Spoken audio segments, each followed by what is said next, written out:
That's probably a smart move. But and like, you know, you can't bullshit these people. They're like, you know, realtors, they're very like, oh, you know, just tell me the price, right?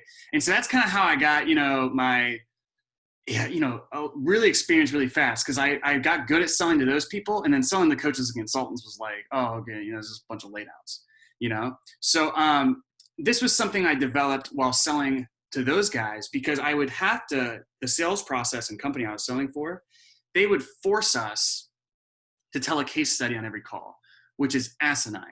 To, you know, force you to do something like that. But you know, that was just, they're very rigid in their structure. And you know, I would tell so many case studies, and they would just, what I noticed is, man, like they would always fall flat, and they'd always be like, that's just some sales guy trying to, you know, tell me a story and sell me, you know, trying to tell me a case study. It's like, okay, well, what's next in your sales process, dude? So it's, I don't recommend doing something like that. That's what we're going to try to avoid. And what I found out is a way to do it authentically. And that's what I'm going to teach you today. So we'll hop into this. I'm going to add this to the training. It'll probably be in the bonus section of the academy. And the training is called How to Sell with Stories. Pretty nice headline there. The key to selling with stories without it being seeming generic, canned, or fake. Okay, because that's really what you're risking here. Is like, the last thing you want is to tell a story or tell a case study, and then it come off as just like they know what you're doing. It's just some canned thing, you know. So real quick, everybody on this call is fairly experienced, right? You know, why do stories? You probably know our brain's hardwired for stories. When you tell a case study, it bypasses a lot of like the prefrontal cortex, judgmental type of critical thinking brain, into the limbic brain, which is the emotional brain where people make decisions. Also, here's the biggest thing, is that when you tell a story, it's very, you know, and it's like, we can't help this no matter what. Even if we know this is a marketing story, we think of ourselves in that person's shoes, and we future pace ourselves through their entire journey. So the reason that is important is because if you know how trust is one of our 7 beliefs we need to instill in our prospects to be able to buy, this is how you do it. This is the best way to do it. Obviously, a lot of your marketing on the front end is what's going to actually build that trust, hopefully, before they get on the call. But this is the best way to build trust. Now, trust is in a triad. Okay, so again, there's 7 beliefs: pain, doubt, cost, desire, money, support, trust. The trust is in a triad. So they have to trust you, the process, and themselves. Okay, now stories hits all 3. So I love it. I love it. And man, I will tell you, when I was selling to these realtors back in the day, this was like, I made probably half my sales because of this. When I went to sell for TF, their marketing was so good, I really didn't have to use this as much. But man, like, I was selling people who would get on the call with this realtor company and not even know, they wouldn't even remember booking the call. They'd just be like, what company is this again? Like, what do you guys do? Do you remember watching the webinar? No. Like, I had to sell people like that, and I did it successfully. So this was a big way I did this, guys. Great book on this too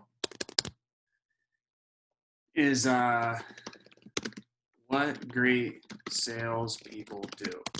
I really don't use their framework for telling stories, but if you want to go deeper on this stuff, it's probably the best story selling book that I have come across. Now, here's the issues with telling stories. Okay, I kind of alluded to this, but with sophisticated buyers like those realtors I was talking about, you run a major risk of falling in the sales frame.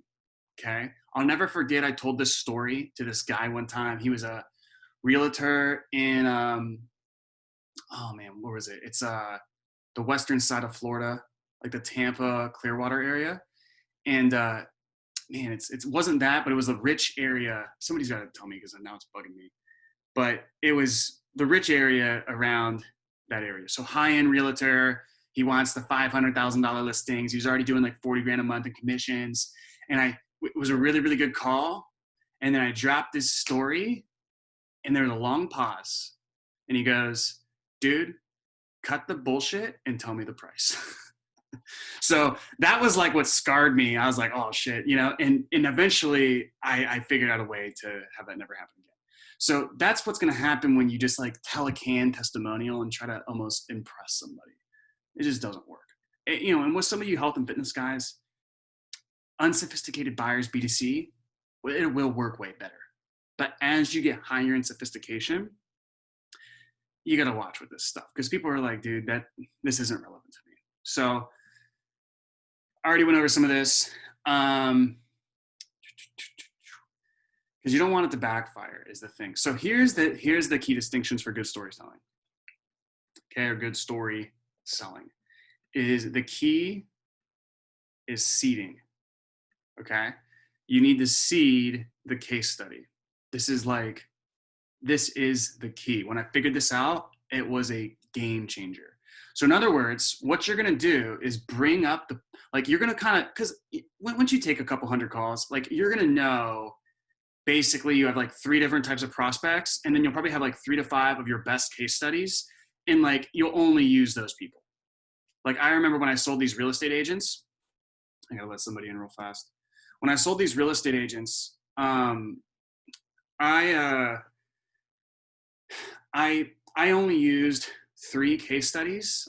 Their names were Gail. I mean, I could probably tell you these case studies right now. I had them down.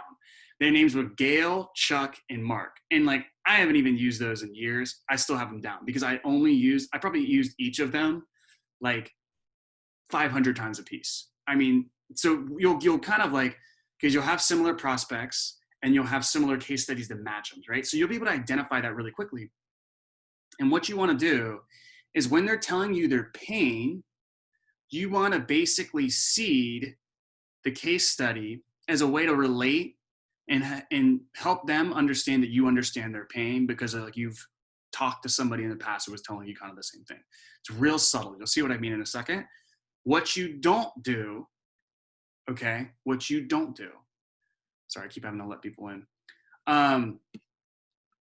What you don't do is like they say something like, oh yeah, you know, I'm on the lead flow roller coaster. I don't know where my next deal is going to come from. It's like 1 month I'm looking at Ferraris, blah, blah, you know, trying to look at a new house and all this stuff. The next month I can't even buy Starbucks. And then you're like, oh yeah, you know, Mark, he was the same exact way. He really wanted higher end listings. He didn't have inconsistent lead flow. We actually helped him build this system to where he had deals coming in each month, month after month, consistently and predictably down to the dollar in the day, right? You don't want to do that, right? So you don't want to when you tell the story, when you seed it, you don't want to like say anything about the results that they got, which is like, I know that's counterintuitive, but here's the key. So it's like, if you're in discovery, you're talking about the pain. Like, so when you're in discovery, if they're telling you the pain, you only want to talk about the part of the case study that's about the pain. Does that make sense? If you're in the part where they're talking about desire, okay, you can use the case study's desire to relate to the prospect's pain. So then that way, instead of seeming canned, you're just telling them that what they said reminds you of one of the clients you had because of X, because they were in a similar situation.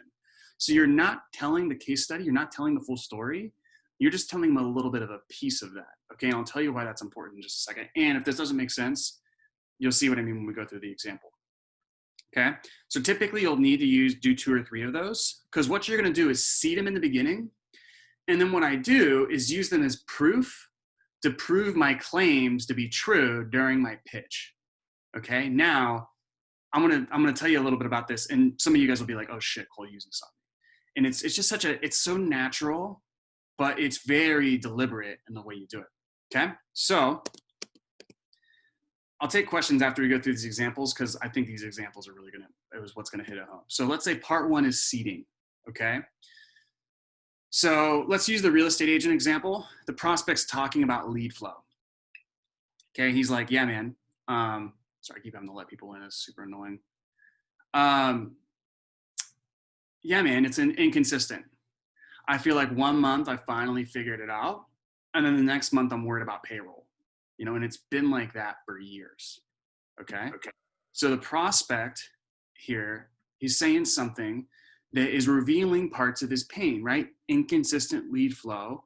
1 month he's figured it out, he's got his business down. Next month he's worried about payroll. It's been like that for years. Okay. So you're going to do this super conversationally. Okay. Be like, dude, I totally get that. You know, I know one of our clients, John, before he started working with us, he said the same exact thing. He actually said that it was like a roller coaster. You know, as he was saying that one month he was looking at buying a new car, Ferrari, and like new house and all this stuff. Next month he was worried about going to Starbucks. Anyways, and then you asked your next question. Okay. The last part is really key. You don't want to pause and be like, you don't want to pause to where like it's giving this impression where you're trying to sense if it landed or not. Okay. You're just going to say it as an aside, something that like almost naturally, organically came to you. And you almost have like an aha, like, oh yeah, that totally reminds me of this one guy. In fact, one of the things he said was it felt like this. Okay. I used to use that all of the time, right? One of the ones I used to use with Gail is realtors would always, like, realtors are funny, man. They would always tell me, like, they'd always act like they had to explain to me why listings were better than, in the current market where it was at that time, why listings were better than buyer leads. And, you know, they would kind of start to go on their tangent and be like, no, I totally understand. Like one of our clients, Gail, she only wanted to work with higher end listings, about $500,000 plus, because what she said is that if you list, you last. List to last, right? And they'd always be like, yes. It worked every single time. So, and it's like, I didn't tell her about the results that she got with us. I didn't tell her that she got 18 listings in the first 7 days. I didn't tell her any of that shit. I just said, yo, that totally reminds me of Gail because she said this. Does that make sense, guys? You do not want to, like, if they're telling you about the pain, you do not want to start just talking about the results and what you did for them. Okay? Any questions on this so far? Oh, that's awesome. Who is that, my man Mitchell? Yeah, what's up, dude? Okay, so this is making sense to you, bro? Oh yeah, I love that. So this is key, dude. Oh man, it's just so, it's so good. Now this is where really this doesn't do a lot. Like this ain't, all this is gonna do is like, especially if you say it as an aside, like I can't, like the way I probably role played it with you guys, I'm talking to myself up here, right? So it's like, you know, it probably doesn't sound as organic as it should, but it should sound like a super just casual aside. Okay. The only thing this does at this point is like, they're going to be like, oh, okay. Like he's worked with somebody like me in the past. Right. Okay. This is the trust in you. Okay. And really the process. Now, this is where it gets awesome. So there's certain things that, like, there's certain points you need to get across in your pitch to where, like, you know, if you can get this point across, that they're going to buy. Okay. For instance, YouTube ad outreach guys, YouTube ads there, or David and Joseph, your guys' thing, right, is if you can convince them that the hybrid model is better than done for you, then usually they buy. Right. So, but that's like one of those things where it's like a hard point to drive across. So what you're going to do is you're going to seed that case study, and then you're going to use that as proof of why the hybrid model is better after you explain it. Okay. So in copy, like they talk about, you want to have 2 to 3 proof points after every claim. Okay. So you make a claim, then you're gonna have 2 to 3 proof points after every single claim. Okay. So usually with our selling, we'll typically give what's called reason why proof. And we just do that naturally. It's like we try to logically explain it, but story proof is like the most powerful. And that's where you can use this. So I recommend seeding 2. And then typically that's good because you only have to prove 2, usually only 2 claims to be true to get them to buy. Okay. So let's go through an example here. Context is, let's just say you did the pre-pitch, and you know, and this is really pertinent for like Mitchell. Let me see who else on the call. Probably Hansika, Karan. If you sell like to agencies, even Fit Pros, or any sort of business opportunity where they think the problem is all about lead generation, but really their offer freaking sucks. Okay. this would be because like one of the points you have to drive across is that like the key is having a good offer in place, right? So context, you just did the pre-pitch and you're telling the prospect why having a dialed offer is the key to their success, and it's going to make lead generation so much easier as a byproduct of that, right? You guys remember that from the pre-pitch stuff. So I might finish off by saying, so does that make sense? Because once you have that offer in place, lead generation is it becomes so much easier as a byproduct of that. For instance, do you remember John, who I was telling you about earlier? That was a huge key for him. Actually, you buy a computer, type in, yourwebsite.com/tank. I just want you to have a face of the name real fast. Scroll down to the second row. He's the second one on the left. Okay. So John, like I was telling you about, he couldn't get paid traffic to work either. He said that like, he felt like his business was on a roller coaster. It was like one day there was ups, one day there was downs. It was horrible. One of the things, he tried all these different Facebook ads courses. What really worked for him is once we repackaged his offer, so it was not only compelling for a marketing standpoint, but economically he could pay more to acquire a customer up front. Then he was able to get more qualified leads than he could handle in just 2 weeks, and he had to shut his ads off. That's the power of a good offer. So anyways, what questions do you have for me? I can walk you through the process of how that works pretty much A to Z if you would like, but you tell me where you want to go, and then you transition. So does that make sense, right? You see how right here,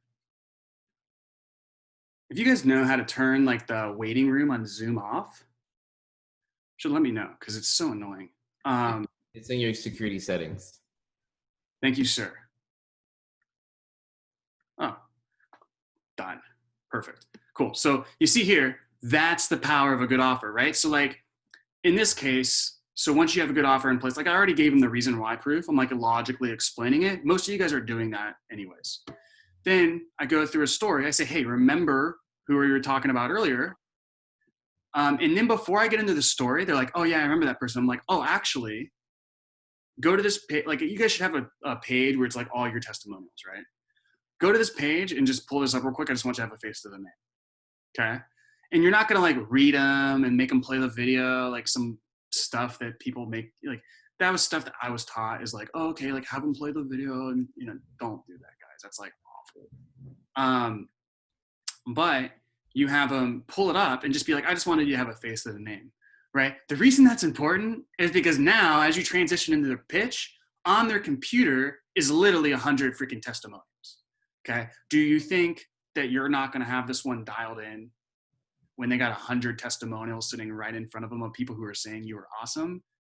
Obviously not. Okay. So that's key. So that was a huge breakthrough for me too, because I not to tell you the whole story about what I had to do with this company, but just it's not like they don't have to do anything on the page. They just have to see the page. Okay. And then, you kind of tell a little bit of the story. It's pretty easy to tell. Like there's a lot of stuff out there. And when I think it's more important in copywriting, but with sales, like, sure, there's a science behind how you tell stories and you can make it really, really dialed and good. But honestly, like if you just use your common sense, you'll get 90% of the way there, in my opinion. So just tell them like the story, which is like before, after, okay? And what the key was to get them to change. And then that's the power of a good offer. Okay. So you can do this, not just this would be like an example of like me doing one during the pre-pitch, right? But let's go to my pitch for my own business. Real quick, does anybody have questions on this as I pull this up? I'm going to, we got a good turnout today. I'm going to share my screen in a second.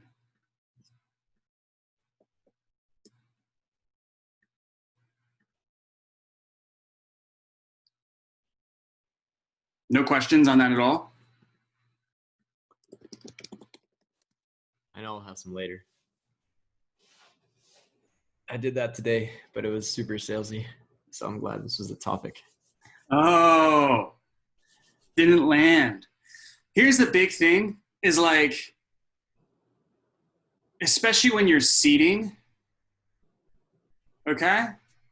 When you're seeding, like you don't want to like pause and see if it landed. That's super obvious to them that you did it as a selling tactic. Okay, it's like a little distinction there.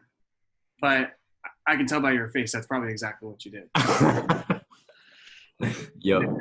Yeah, you did, dog. Yeah. Dude, I really like that distinction that you're making right now, Cole. And I wanted not to get too off topic, but I'm curious if there's other times outside of storytelling where you recommend really being aware of like not pausing to see if it lands. Because now it's got me thinking. Sometimes I do catch myself doing that, and I'm not sure it always is the best fit. Dude, yes. I'm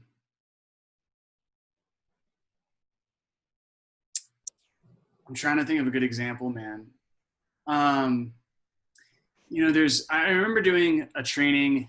So certain reframes, like you don't want to do that, right? A lot of times what I'll do is I'll say rhetorical, like, you know what I mean? Right? Stuff like that. And then I don't let them speak. I'm asking a question, but I don't even let them speak. And I just go into what I was going to say next. Okay. That's more in like, if I'm trying to basically reframe and build an agreement. Okay. So like if you guys go into the objections training, right? I have like the CIA PAT framework. A lot of stuff I'll be like, oh, man, I'm trying to think. But when I'm doing a reframe, I'll like say right and then go into the next thing. So you want to eliminate that pause. It's almost like sometimes you want to pause and even get a tie down, and sometimes you want to do the opposite and just like be super nonchalant about it and keep going. It's this interesting dynamic, right? Yeah. Well, like the main thing is if like it's an obvious selling tactic, you just don't want to do that. Like it needs to be, because the subtlety comes from, so the influence is actually in the subtlety, right? Because if they think you just told them that story to sell them, it's not going to have any influence power. But if they just think you like casually brought that up and it was just something that came to your mind, but it was totally not, what's the word? Intentional. It was just like natural conversation like you'd have at your buddy at a bar. Then it's going to have massive influence power. Right? So hopefully that makes sense. But that's the way I think of it. It makes a lot of sense, and it's got me thinking. I'm going to incorporate this into some like personal review stuff, both for storytelling and otherwise. But it's sometimes what it has me thinking about is some personality types, like some personality types are just very responsive to everything you say and are like, they're very engaged and like, that makes sense. That makes sense. Sometimes when it's a less engaged type who's giving less, they might still be a buyer. They still might be a great lead, but some personality types are just not. And this could tie into some of David's personality stuff, are more like not as engaged and responsive, whether it's a story or a reframe or whatever. Right. I've just noticed sometimes on the call, I have an inner dialogue of like wondering if that landed. Should I say makes sense and get a tie down? Do I just keep going? So here's a distinction, right? So for tie downs and agreements, like you don't, like you could say makes sense and that's good, but like, and this is like super advanced, but you want to eliminate the pause. If like, when you're handling an objection and like you say that, does that make sense? And then you have to say something else to really build that agreement to get the reframe. But because you let there a pause, they butted in and they disagreed. And like you needed that extra little agreement, right? That's a point where I'll do a rhetorical, does that make sense? But I don't want to confuse. We could talk about that privately. I don't want to confuse people too much. Yeah, I know the storytelling stuff is really good too, but I appreciate you bringing up that distinction. Super, super valuable. Yeah. So, so with this, like, how you guys have your 4 pillars and you should write them out like this. Like a lot of my pillars are, here's the problem. Here's why the problem is the problem. And then, here's the consequences of not fixing it. So what we do instead is this kind of like other approach, right? A little bit of like a different twist. And this is what happens because of that, which this is what that ultimately means to you. Does that make sense? Right? So if like you have one that's really going to be the selling power on this, let's just use ramp up training, right? Let's just say, I'm talking to a guy who he's like, man, I find really, really good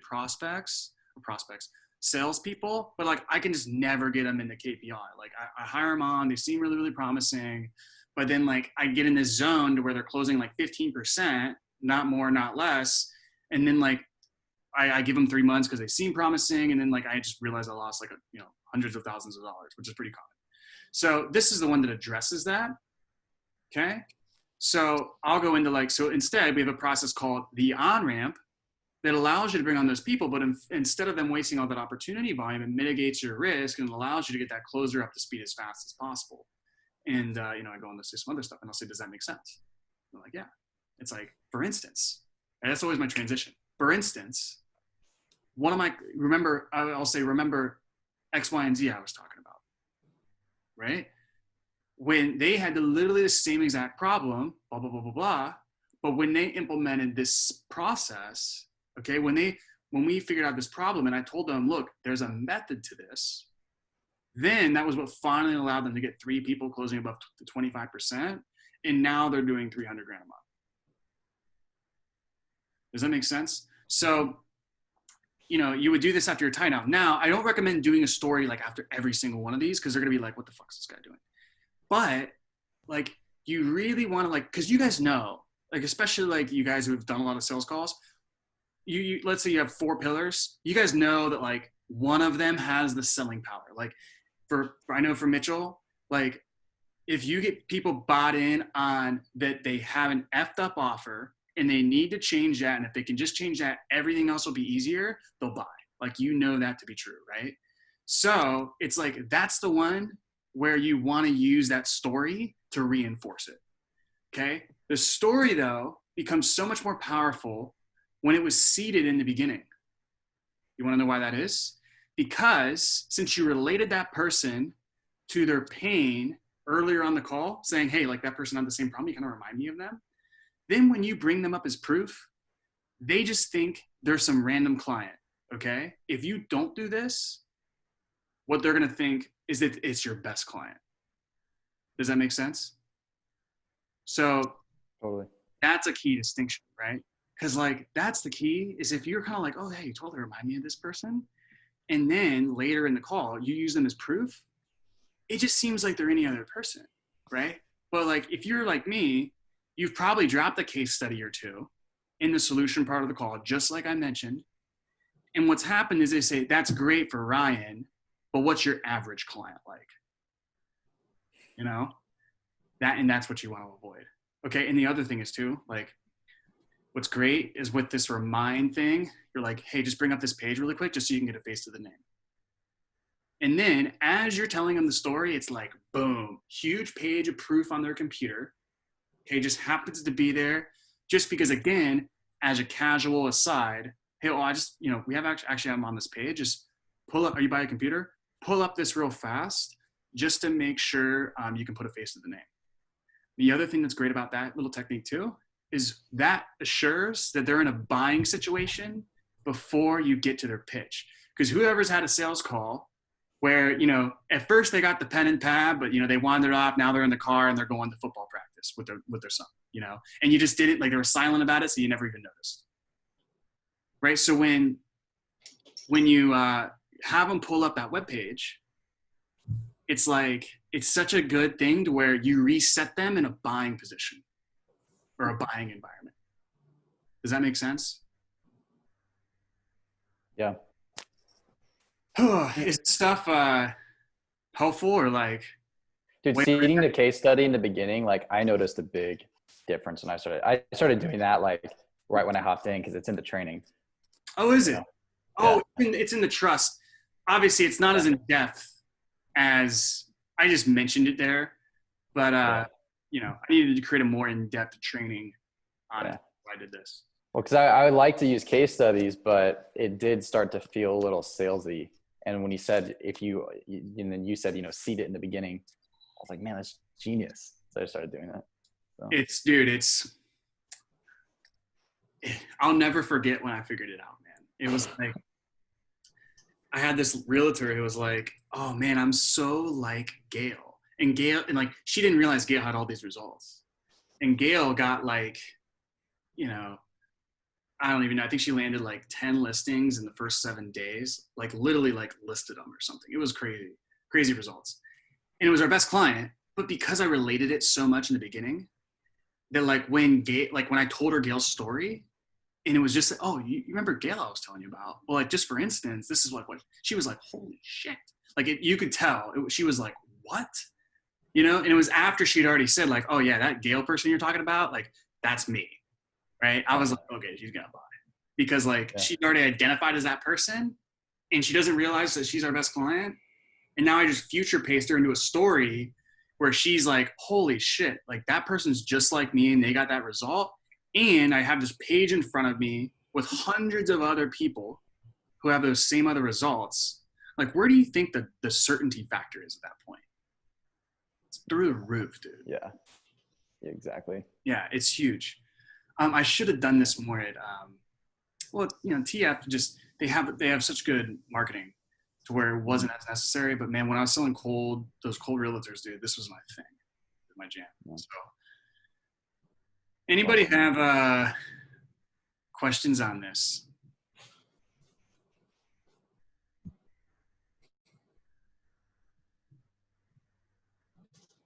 Or questions on anything? I mean, you guys can ask whatever you want. Cool. Just on that story with say cost, if someone dips in about them being worried about finances midway through the call. Like I have this example I use about when I fucking in Canada cycled 2 hours, nearly lost fucking fingers to say $15. But I need something brief to kind of put an idea in their head that I've had that problem before, I get it, but you can overcome it without going into a sob story or a big sales pitch moved through the call that would obviously put them off kilter from the momentum that we'd already been gaining. Yeah. You just brought up an amazing point. So don't forget, guys, like, so I learned this when I was a full-time sales rep, right? I just came up with it one day. So I never used my own story, but like for a lot of you guys, you can use your own story, right? And you can see it's like, oh man, I totally get what you were saying. Like there was this one time back, 5-10 years ago where X, Y, and Z, right? And you just tell, I don't know exactly what your story was, but you just tell like just the pain portion of the story. And if it's like pretty extreme, to where it's like, whoa, you almost kind of want to like, if you can, joke about it a little bit, like kind of make it funny. It's like, dude, that's why, believe me, I get it, right? And then you don't even like obviously it's gonna land. You don't, make this weird pause to see what happened. You just go on to the next thing, right? So, and then and you're not saying, but then I figured out like what I had to do was X, Y, and Z, because then you're like selling, right? The discovery is all about empathy, right? So you don't want to then start talking about all your results and blah, blah, blah, blah, and how you change and how you got the better mindset. Just be like, yeah, I totally get it. And then what you can do is in your pre-pitch or at the close, you can bring, hey, you remember how I was telling you that story earlier about X, Y, and Z. But look, obviously right now I'm in a totally different place than I was back then. And let me tell you a little bit about why that is. Because back then, you're in. You know what I mean? So that's how I would do it. Dude, that's so powerful, right? Like you can, I love that. Man, you can see that. And the thing is, you'll probably have guys like I told you guys, when I sold those realtors, I had 3 stories. And dude, I could have told, you could have woken me up at 2 a.m. and be like, what's Gail's story? I could have been half asleep and then just been out. I just knew it so well. And really the other, at TF and the other companies I sold for too, I was very close with the clients and I would check up on them. So I would just naturally know their stories because I knew them as well. So it's like that too. As you work with your clients, you get to know them and then it just naturally organically comes up. And that's actually how it's the most powerful. But it's just one of these things, just be intentional about this. And you probably have 3 to 5 really good stories. Just kind of have those in your mind And when you know they're going to be powerful, write them out on your notes, and then you know to bring them back up later on the call. That's brilliant, man. Thank you, Cole, for that. Yeah, I'm man. gonna start It's scripting good. that. Implement. This is good. Like, this is really, really, really good stuff for all of you guys. Buzzing. Right, I gotta run, man. But pleasure. I'm gonna watch the remake, the recording tomorrow. Thanks, man. No worries. Anybody else? We're open for any and all questions. Yeah, cool. I have a question. My man. Like outside of this, like I find myself like, well, have you ever kind of found yourself like, especially earlier on, where it's like you hated having calls? Hated having calls. Dude, I mean, I've had call reluctance before for sure. Right? I don't know if I want to say I like hated. Like, Oh yeah, it's more so. I've always known calling. that calls are like, you know, dude, if I want to grow my business, I gotta get on the freaking phone. But at the same time, I mean, yeah, dude, I've had times where I've had pretty bad nervousness and call reluctance, and it's like, it sucked, you know?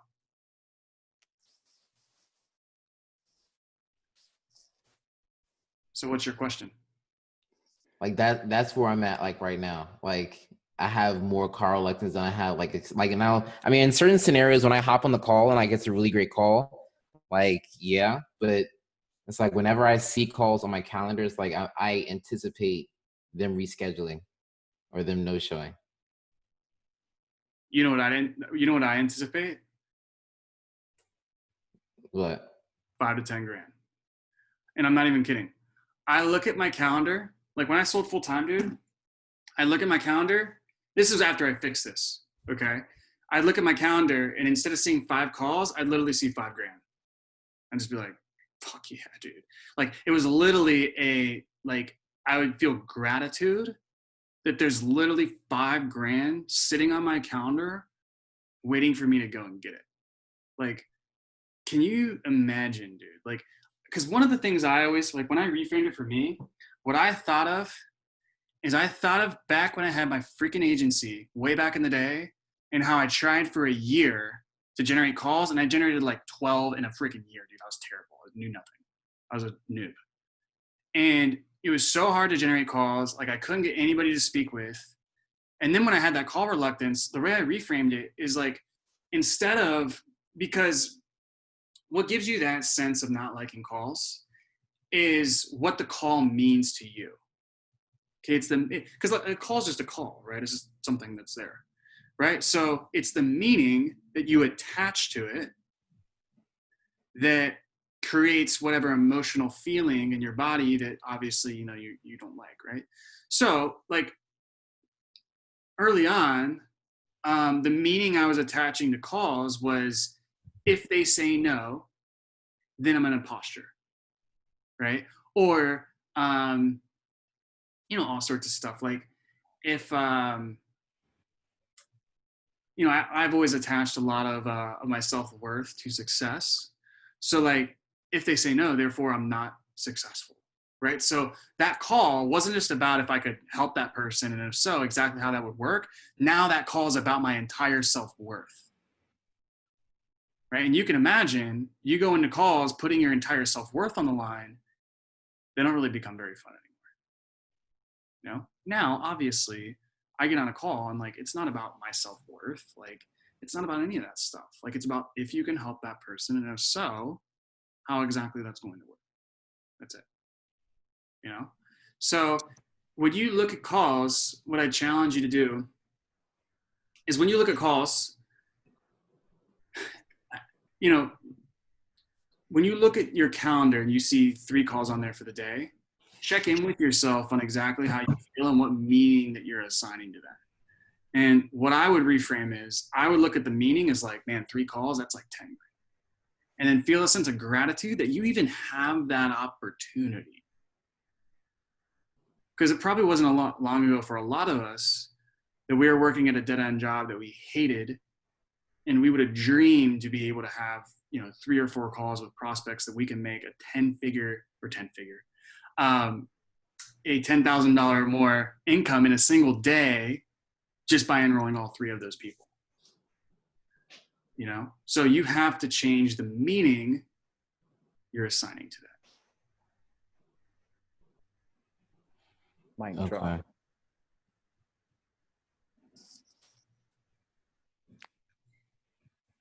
A man's speechless. That's good, Anything, though. That's really anything good. else on that, bro? Or you good? No, that's it. Man, you sound terrible. You sound horrible, dude. You need to fix your energy and figure some stuff out, dude. Because you ain't gonna make any sales like that.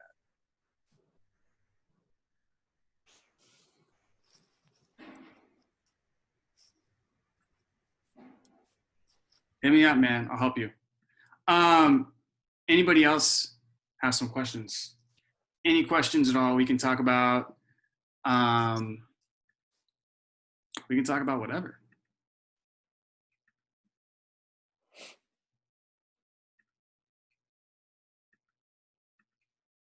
Yeah, I just had a quick one for you, Cole.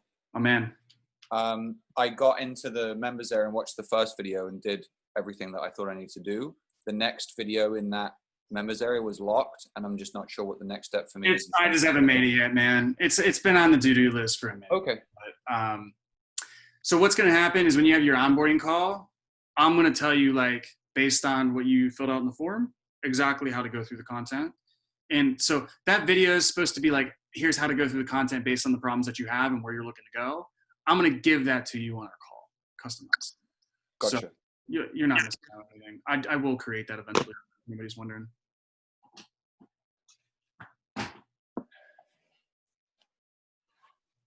Who else? Anybody? Larissa, Sam, Jen, and Stacy, Ashley with his hockey jersey. Are you by any chance you're going to plug this in the membership as well? Absolutely, bonus section. So all these trainings, guys, are going to be, they'll end up being like, so the Monday and Friday trainings, they're going to be more like this. I usually go longer than I need to here, but 20, 30 minutes of like a training that you can implement right away, and then just Q&A on whatever you guys need. So, and then we'll upload them all to the training.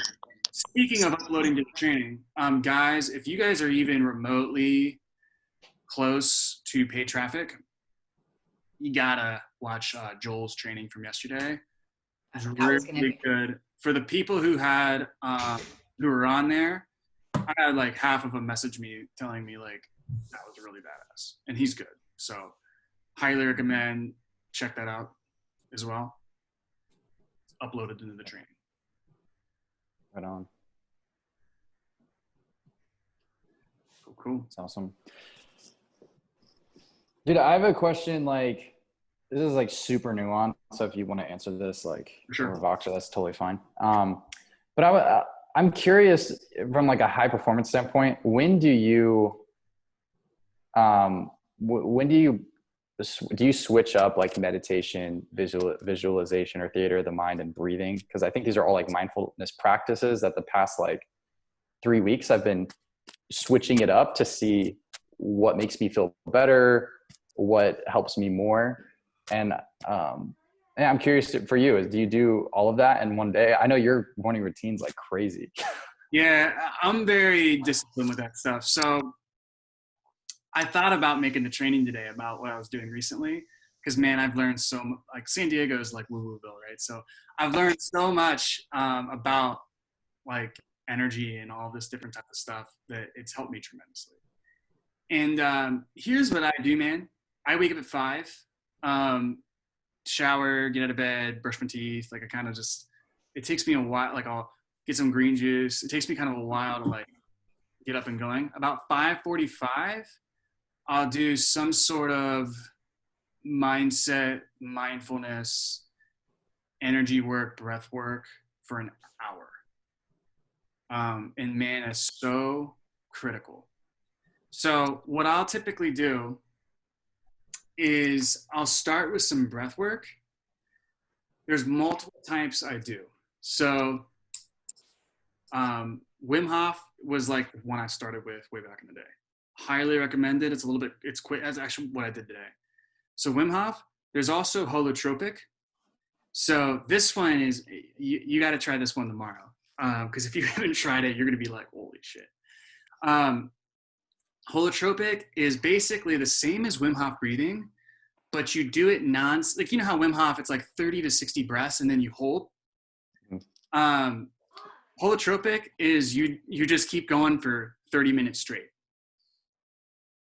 So what will happen is, man, you'll like start hallucinating, and your hands will get what's called tetany. And like you'll get like, I did it on Monday, man, and I was literally like paralyzed on the floor. It was insane. And then after that, you do 30 minutes of meditation afterwards. And brother, I'll tell you what, man, it'll be the freaking, you'll get up from that and you'll see through walls. Like, it's intense. But it is kind of like, it's like going on a run. You got to like kind of get into it a little bit. So I did that Monday, Tuesday, and Wednesday this week. So that's the second type I do. I highly, highly recommend doing that at least 6 times a week. It's like, man, if you do that before your calls, you will see into people's souls. It's intense. The other one I do is called SRI, which stands for Somatorespiratory Integration. So and that's basically, I've sent you some videos on this. If anybody is interested, I could probably put together something on it. But it's basically 12 different types of breath work for each of the 12 different frequencies of consciousness. So I know that's like a little woo-woo for a lot of you guys. But dude, can you send that out? Can you send that? I can send it. So there's different, if you guys know, I would highly recommend reading Levels of Energy by Frederick Dobson. Yeah, And, I just started that. Yeah, so if you study that, or Power versus Force, you know there's different frequencies of energy, right? There's like suffering, guilt, shame, anger, pain. And then eventually there's like neutrality, reason, love, gratitude, bliss. It goes up a scale. So that's in these 12 stages. I got this from. So in these 12 stages, essentially, there's like each stage is associated with a frequency of consciousness. So what I do is in the mornings when I do these, I'll do like, because there's certain stages that are better for like business, and there's certain stages that are better for like relaxation, flow, creativity. There's certain things. So I will prime myself depending on what activities I'm doing. I know that's like, you're probably like, what the hell is this guy doing? But man, I take it to the max with that stuff. And then so if I do, regardless of what I do, I usually finish it off with 20 to 30 minutes of meditation. And your meditation will be way better post breath work. That's like the biggest recommendation I have for people just getting into meditation, is like, it's very easy to do it after breath work. And then I'll finish off the last 5 to 10 minutes of meditation with gratitude, visualization, and intentions for the day. And that's just kind of like a thing I do in my mind. Similar to like morning formula. It's just like with morning formula, it doesn't really work unless it creates the emotions as if that was already achieved within your body, right? Yeah. So for me, I'm not saying that's wrong, but like, I'll just tell you, dude, like I hated doing it, and it just never like felt like it did anything for me. I think it's important to get everything out on a Google Doc of like your vision for your life and all that stuff and review it. But like in terms of like a consistent morning routine, that's what I do at the end, just to create the feeling as if what I want is already achieved, right? And it's just the same things every single day. Yeah. And I usually plan them out a day the night before, and then I get into the day. So yeah, that's awesome. That's the routine. If anybody has questions on that, but it makes sense to me, man. I mean, like I was doing my morning formula for like a long time, and it was great. It was awesome. But it stopped like working for me. And that's when I started getting into more like, visualization and meditation. And, but I found like a couple weeks ago when you sent me the SRI, doing the SRI in the morning, bro, like honestly, I didn't like my state, because it got me in a really like in touch with a lot of emotions that I was going through at the moment. And I kind of went into the day not feeling powerful because I was you like did the wrong processing. ones. Yeah, you did the wrong ones. So like stage 1 and stage 2 and 3 are going to be like, they're going to make you feel like shit. Right. Yeah. So that's exactly what happens. Yeah, they're making you feel like shit, but like it's actually good because like you have to bring it to the like we're very into this is not coming from like, oh, I've figured all this shit out. Like, believe me, dude, I have not figured all this out. So even me, like we just push emotions down. You know what I mean? So when you're doing this, the first 3 stages, you're releasing and like sitting with those emotions so they can dissipate, right? Because it's going to be energy flowing through your body. So stages 4, 5, and 6 are more of the stages of action taking, power, and reason. Okay. So like that's the ones I do before my sales calls, or like you know, I'll just do that before. I usually do the first 3 stages in the morning, followed by 4, 5, and 6, so I can prime myself in the right way. And then I'll mix them with stages 10 and 11, which are very like action taking, but also associated with like impact and so on and so forth. So, and here's the thing is like, I know this is like woo-woo stuff, guys, but like I wouldn't do it if like it works, right? Like that's all I care about. I don't care what the theory behind it is or whatever. Like to me, this works. And the great thing about those 12 stages SRI is I can get the same effect as like Wim Hof, which if you guys done it know is like profound.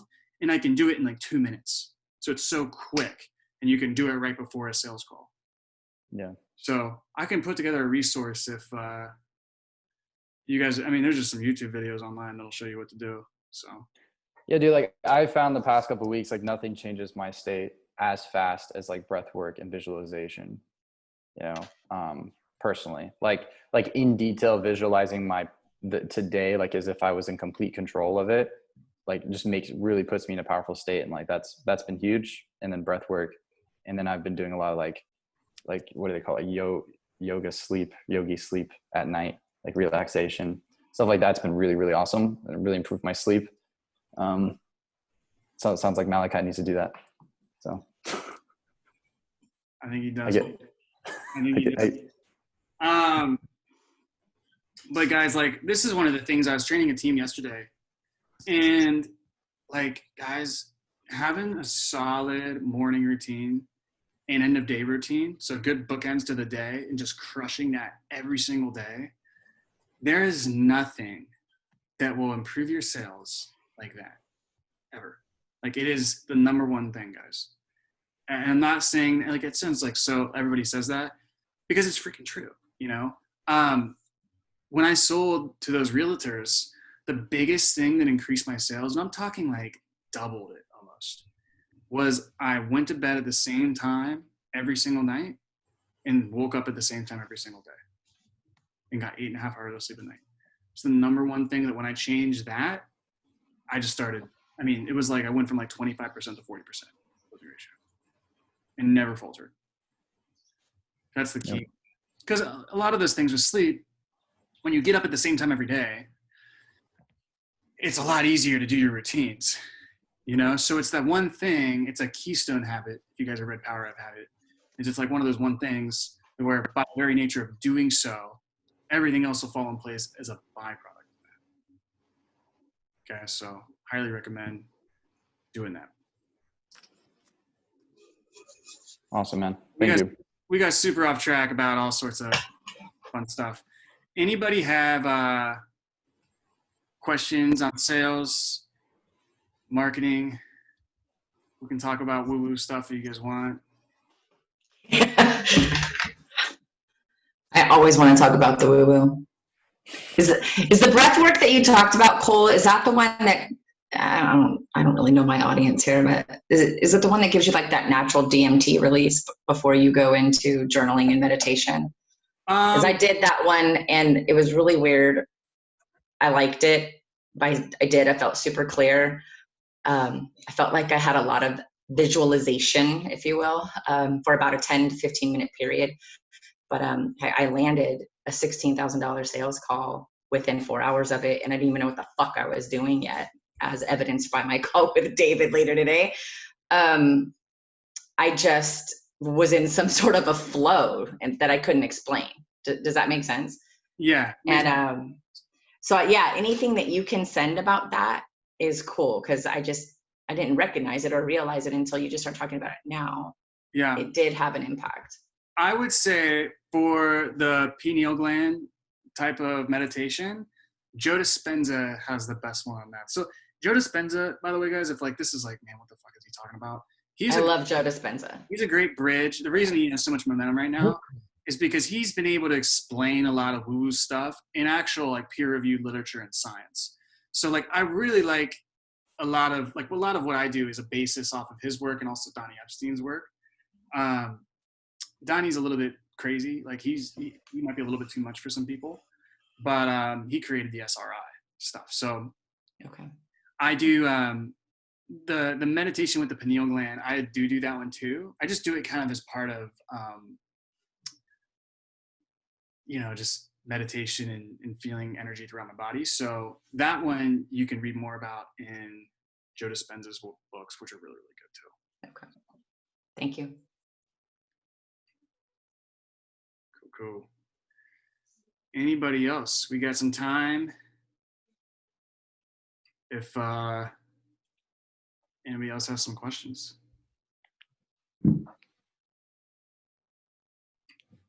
Ashley, you got a question, big dog? Not really a question. I had something weird though happen on a call yesterday that I'd never really came across before. And the guy got on, it was like a FitPro call, and he's invested like a lot into other courses, but he never does anything with them. So he's heavily invested into other stuff. He just bought another course like a couple of weeks ago, basically done nothing with it. So whenever I was like, what's prompted you to come on, or what's really holding you back, is like myself. I was like, well, what do you really mean? And it was like, I'm just lazy. I just don't do the work. I always invest into stuff and I just never really show up. So the kind of call got a bit off track at that time, but have you ever came across anything like that before on calls, and how did you handle those? First of all, like, I'll tell you how you can handle that. But like, is that somebody you really want to work with? One, no, right? A lot of times. Now, the way you can handle that is typically I start with, so typically anytime we see somebody who's invested in a lot of different coaching programs and the results haven't measured up to what they actually wanted, it's typically one of three things. Either one, the methodology that what you were taught and the content was out of date or ineffective. Okay. Two, what the system was actually good. You just had problems taking that general information and applying it to your specific situation in a way that you could achieve your goals and that worked for you and you're able to sustain. Or three, the system was good, the support was there, and they were there every single step of the way, but you didn't show up and you didn't implement. Which one of those three, if not a combination thereof, do you feel like it is and why? Right? So that's how I present that. Now, if they said, oh, it was B, I'd be like, okay, well, I appreciate you being honest. And if you wouldn't mind, like, what do you mean exactly when you say that? Like, how did you not show up? And then I'd simply ask, well, what's going to be different this time? Right? And if they're like, oh, I don't know if I'm going to show up. And I'd be like, okay, well, like, look, trying to think of, I have a few things I could use here. A good one, man, is that something you're willing to settle for? Okay. And then based on what they say to that, you want to kind of go into the CIA PAT framework, which is like, look, the real question isn't if you're going to do another program or not. The real question is, when are you going to show up as the type of person that you actually want to be? Because you're saying you want all these things, but when push comes to shove, you make a big investment in yourself and you come with somebody who's actually been there and helped others do it, your actions don't align with your words. And if we know that to be true, then the real question is, who do you want to be? Do you want to continue on being the type of person who's saying they're going to do something but lying to themselves and others and failing? Or do you want to create something much different than that? And then I would just see what they say. Yeah, and that's, with the 1, 2, 3, and he was just very open and was like, "Yeah, it's just me. I'm just, I just have never done the work." I didn't make him like. I carried on with the call, like went a little bit off track, tied in some goals. His goals were super small. Give him a little bit of coaching on that. Kind of got off the call and just give him some homework. I was like, "Dude, let's see if you can even do your homework in the next 24 hours." And but he's back in my inbox this morning, and he's like, what's kind of next? So I was like, I mean, do you like just go on? So and I don't think he's ever had like actual coaching. So it's all been like high ticket courses, kind of do it yourself kind of thing. I don't think he's actually ever had. Well, so that's the key distinction there. When you do the triplicate, which is the 3 reasons, when you say, if this is fitness, what you say is the diet probably works, but you weren't able to take like a general cookie cutter template and be able to apply it to your lifestyle, your situation, and everything that's custom to your life and the differences that you have in a way in which you could stick to it actually for the long term and be happy. Or, blah, blah, blah, blah, blah, right? You didn't, so you pin it to the sport, because a lot of people with fitness, they don't realize that like they've never had like the high ticket level of support, right? So like they're not going to be like, oh, I didn't get the support. Like business coaching, they'll be like, oh, the support sucked balls, right? Because they this was for a Fit Pro call. Okay, so it was business. Yeah, so you still want to pigeonhole it on, like if he's bought a lot, like he's bought like, Dan Henry's $1,000 course and he's bought this other $1,000 course, you still want to pigeonhole it like that, because it's like either this was out of date, like it just didn't work, right? And they'll usually be like, oh no, it works because other people got results. And they'll always pick number 2. They'll be like, if they've never done a high ticket program before, they'll be like, no, like the system worked. I just didn't have anybody to like actually work with me one-on-one to take that general information and apply it to my specific situation. So they'll always take that. And then you can say, oh, okay, well, like not having that, how did that affect you throughout the program? What do you think would have been differently, if anything, if you would have had somebody one-on-one to hold your hand every step of the way? You write that stuff down. Then in your solution later on, hey, you know how earlier on the call you were saying because you never had any support on that program, you felt like it affected you this and it made you feel X, Y, and Z. Right? Well, and then, so what we're going to do differently is, and then you go into your pitch so that you can actually blank. Yeah, so that triplicate, man, is good. Because a lot of people, like, it's either one or two things, right? And they'll always usually pick the support, at least right now in today's current market climate with biz coaching, because they've either not really had a high ticket program, or they had a high ticket program where like the support was mounted up to be like really, really good, and then like it sucked, So they'll still say like, oh, there was no customization. Usually, and that's really important because you want to give somebody a reason why they failed in the past, right? Because that same reason why that last thing failed will be the same reason why this will be different, and they'll actually get the result. That's how they'll logically justify buying. Does that make sense? Yeah, it makes sense. So I mean, I said I didn't make him an offer, but I was like, I kind of know he's just done DIY courses before, and just showed how we were different, and then just set him some homework. But I think I could get him back on. Well, I will get him back on a call, and you don't want to call him. Be like, look, dude. Like, honestly, can I be real honest with you? Everything on this deal feels good to me. Like, I feel like this deal is good, except like I'm a little bit worried that with this level of work that we do, I'm putting my reputation and my client success rate on the line. So like, I know you failed on a lot of that stuff in the past, and look, that stuff didn't have that one-on-one support that we talked about. And I'll hold your hand every step of the way through this, but like, are you willing to actually show up, put in the work, and raise your hand when you need help? Because if you're willing to do that, then I think we may possibly be able to make this work. Right. And so then he's going to be selling you on that, especially if he was like, okay, well, what's next? So now he's coming towards you, like you can lean out and then he'll come towards you again. And now you can pitch.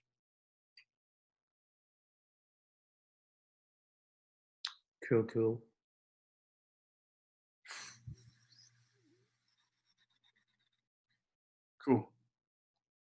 Anyone else? I actually have a question, Cole, if that's okay. Let's hit it. So I know that like right before you go into the pitch, you're supposed to cover the trust section, right? And just humor me because I'm just learning how to actually stick to that. I realized during a call that I didn't really do a lot to find out what they knew about us or about me.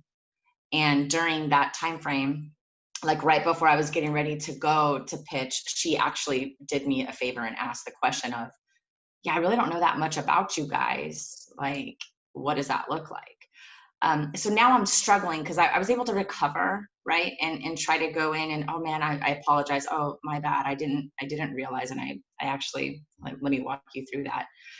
But now I'm starting to ask myself, at what point do I disclose a little bit more background, or without trying to sound, like I know everything or a guru? At what point do I do that just a little bit in order to still nail that in the trust section before I transition into the pitch? So with the trust, it's a little bit more fluid. So like, and I'll change this in the next version of this course, but it's like, you gotta, like, I wouldn't always do it at the end. You can, right? Because a lot of times if you're like, what do you know about us? And they're like, I know nothing. It's kind of weird to like, it's almost kind of weird to like not say anything to address that and then like go back to something else, So that's why I think I have it at the end. A good thing is like basically what's called connection-based questions, which, before you frame the call, you can say stuff like, hey, so like I know you kind of, it looks like you came through, through this Facebook ad that we were running. Do you remember the ad? Like, I'm just curious, like what stuck out to you exactly? Was there anything you liked or didn't like, or what prompted you overall to book the call, right? So, because you might get people who say like, oh man, we've been in your Facebook group, we've been following you for 3, like I'll get people who say, for instance, dude, I've been through every video in your Facebook group. I'll get a lot of people who say that. That was me. Yeah. They're like, I've been through every video in your Facebook group and blah, blah, blah, blah, blah. And I just wanted to like, finally just see what this is all about. Right. So at that point, I'm like, okay, trust. It's like, like you already know I can help them. Right. So it's just a matter of like, if I can actually help them based on what they're struggling with right now. And if so, exactly how that's going to work. Now, a lot of times, like, and it wasn't always like that for me. Like most of my selling experience, which is great because this is what helps you build skill, was like to ice cold paid traffic. So, those connection questions are good. And then, near the end, I just would ask like, so, what do you know about us? Right? Or do you know anything about us? Blah, blah, blah. That's going to give you kind of a temperature check. And then also the best way to build the trust is by seeding those stories. Because then what you're doing is you'll not only see the stories, but then you can pull up, if you have the testimonial wall, you can pull that up to have a face to the name. And then you're like, the stories, because really they don't care about like you or who you are. They care about who you've helped and can you help them, right? So that's the distinction there. That's what I would focus on for now, is just getting a temperature check about who connection question up front, and then kind of as you transition, like, oh, by the way, like, have you been following us for a while, or like, what is there any? I wouldn't say, what do you know about us? It feels weird. Like, it's almost like they're gonna say, oh, I don't know anything about you guys, right? Because like even though if they might know something, I'd be like, I'm just curious, how long have you been following us for? Okay. Oh, I just found out about you. Oh no, I've been following you for 3 months. Oh, I've been seeing your Facebook ads for 6 months. That's a better, because like somebody might be seeing your Facebook ads for 6 months and knows you're a badass, know you can help other people. But if you ask them, what do you know about us? Like they might interpret that as like, well, personally, I don't know anything about you. Right. So it's like kind of a weird question there. Yeah. I think what I was trying to do without realizing it is I was trying to do storytelling, but I fucked that up and I did disclose a result. You know what I mean? So today, what you explained was super helpful, to just associate to the pain of the case study in one segment and then go back. Like that was really helpful. because yesterday I totally fucked that up. Well, here's the thing. So when you're seeding case studies like that, like you don't want to disclose the result during like when you're talking about pain and recovery. But if it's near the transition, if you're like, oh, how long you've been following us for? And they're like, actually, like, this is like the first run-in I've ever had with you guys. Then you can tell your own story. Easy framework is like, and, but, therefore. So, basically setting, but this happened, therefore resolution. Simple. So it's like, back X amount of years ago, we were looking for a way to be able to get consistent cash flow, but at the same time be able to build our equity and actually build our asset value and our wealth, right? But, we tried this, and this, and this, and we had this challenge, and like, whatever. The one thing but here's the thing, is the one thing that worked for us, and you can just kind of like, it should come off real naturally, right? So, but this is, what happened, and therefore we actually had these amount of results. And the reason I tell you that is because what we're really doing now is taking and distilling all of that experience, and we've distilled it down into a blueprint and a method that's actually proven that so far we've taken 100 people through and they've gotten amazing results. And that's exactly what we're going to be talking about today. So I love that when you're setting the frame of experience it's like for the past several years, I've been doing X, Y, and Z. And so what I'm doing today is I'm distilling all of that down into people like blueprint, method, system, right? So it's like, I like blueprint in which you can follow step by step, blah, blah, blah, blah, blah, right? So I wouldn't get too crazy with it. I mean, you can just see with you, it's like, you can just tell your story, and like, I know I've heard you guys' story. So it's like, just tell your story like you tell somebody, and then just end it with like, so now what we're doing is we've taken all of that experience, everything that, we failed and lost everything in 2008 and came back, and now we have this result, and all these lessons we've learned, distilled out and filtered out all the trial and error, and put it into a blueprint that so far, for the past year, we've taken X amount of people through, and the results are outstanding. Okay. Does that make sense? Totally. And it kind of leads me to my next question is, we took the time to like write out the 4 pillars, and I don't know, like, is there a outline for each pillar? I heard you say like, here's what it is, like, here's a consequence if you don't do it. I tried to write it out the best way. Is that a good place to like seed stories? Yes or no? So you're not going to seed the stories there. You're going to use the stories you already seeded. Okay, so like to tell a story, you don't necessarily have to seed it. Okay. But it's a lot more effective. But like, so what you're doing is with the pillars, I'll say like, so step 1 is, selecting our market. Right. So step 1 is proven market validation or whatever it is, right? Validated market selection, something like that. Yeah.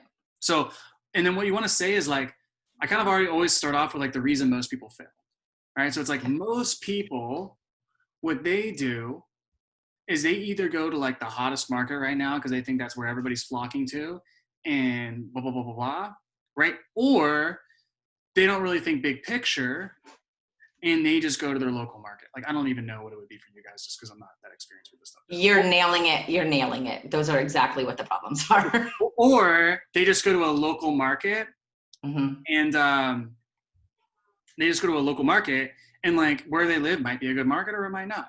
So what happens is that they buy, they get sucked into these good deals. They buy these assets. They seem good on the front end because the people that they're working with, the mortgage brokers, the real estate agents, they want their commissions.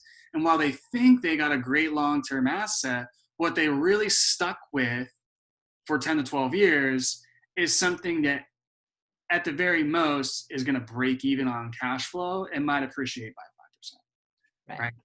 And the problem with that is that like, you basically put down a $40,000 deposit onto something that now you have to manage. It's going to suck away all your time, and you're going to be 10 years down the road.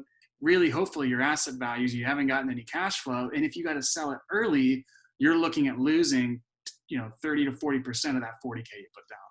Then that's what happens with a lot of people. So Perfect. the reason that happens is because they don't get in the right market in the first place. What we do instead is we have a system to blah, blah, blah, blah, blah, right? So that you have benefit. So ultimately, when you know you pick up a house, you're going to be in an area to where 10 years from now, you can look back and know you made the right decision. That's something we didn't have 5 years ago, but thankfully we do have now. Does that make sense? Got it. Thank you. Now, I basically went, problem, here's the reason why that, here's the problem. Here's the reason why that problem's a problem. And like, here's what the cost is. That's really important because like the cost was either you're stuck with something that, and like, I'm just making stuff up, right? But you're stuck with something that, you'll be 10 years from now, you haven't gotten any cash flow, it's sucked away a lot of your time, and hopefully it's appreciated by 10 or 15%. Or, you realize it wasn't performing, or it's actually going down, and you had to sell it early and lose 20 to 30% on the down payment that you put it on. And basically you're 5 years down the road, all that time and money down the drain, and you're right back where you started. Mm-hmm. Right? That's actually a really good one for you guys. Cause like, it's amazing. I can't wait to come back to this. yeah. Cause like for me, like I know if I was buying real estate, like the main thing with me is like, dude, I did not want to be stuck with a freaking house that I made the wrong investment. Now I'm stuck with it. It's like, oh my God, it's like, that's what they don't want. Or like they've horror stories and then they have to, they're right back where they started. Like people don't want that. So when you see that in the beginning, then it's like, okay, so what we do differently is this, so you can avoid it. Right. And then you're like, I got it. Yeah, that's why I made it the first pillar, because you in the packet you said go after one that gives the the most clarity and the quickest win. So thank you. It's that, and it's also should be the one to where like they should have this thing where they're like, dude, like if I don't get that right, like I'm screwed. Yeah. Totally. So hopefully that helps. It totally did. Thank you. No worries. Anybody else? We could take a couple more. I'm willing to stay on as long as we need to. Anybody else have some questions? Quick question, Cole.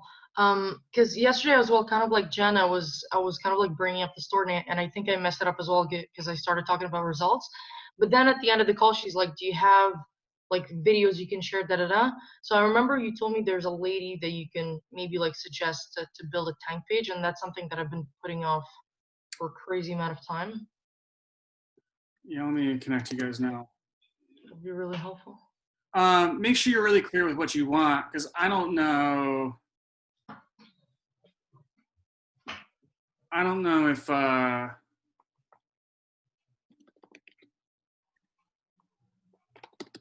like she might not know what it is. So I don't know if it's going to be super easy for her or not. Mm-hmm. The person, just go with her first, and then I'll let you, if you don't want to have somebody else. Okay, cool. Thank you. Cool. All right. Cool. Anybody else? All right, guys. I'm going to stop